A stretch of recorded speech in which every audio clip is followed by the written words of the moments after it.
పేతురు పత్రికలు రాశాడు. పేతురు రాసిన పత్రికలు ఎంత అద్భుతంగా, ఎంత ఇప్పటికీ కూడా ఆ పత్రికల మీద పెద్ద పెద్ద ప్రొఫెసర్స్ సైతం స్టడీ చేస్తున్నారు. ఇంత జ్ఞానం ఎక్కడి నుంచి వచ్చింది ఈయనకని. ఇంతకీ ఆయన చూస్తే ఆయన చేసే పని ఏందో తెలుసా? పేతురు చేసే పని, పేతురు ఏం చేసేవాడు తెలుసా? చేపలు పట్టుకునేవాడు. చేపలు పట్టుకునే పేతురు అసలు ఇంత జ్ఞానంతో ఎలా రాశాడు ఈ పత్రికలో అర్థం కాదు మనకి. ఇప్పటికి కొంతమంది ప్రొఫెసర్స్ కి మైండ్ పోతుందంట ఆ పత్రికలు చదువుతుంటే. ఆ పత్రికల్లో ఇంకా చదువుతుంటే ఎంత జ్ఞానం బయటకు వస్తుందో. ఇంత జ్ఞానం ఈయనకి ఎక్కడదే? ఆయనది కాదు, దేవుడు ఆ జ్ఞానం ఇచ్చాడు పేతురికి. స్తోత్రం చెప్పండి.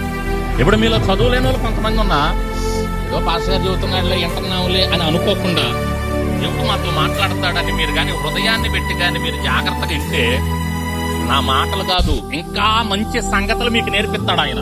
స్తోత్రం చెప్పండి.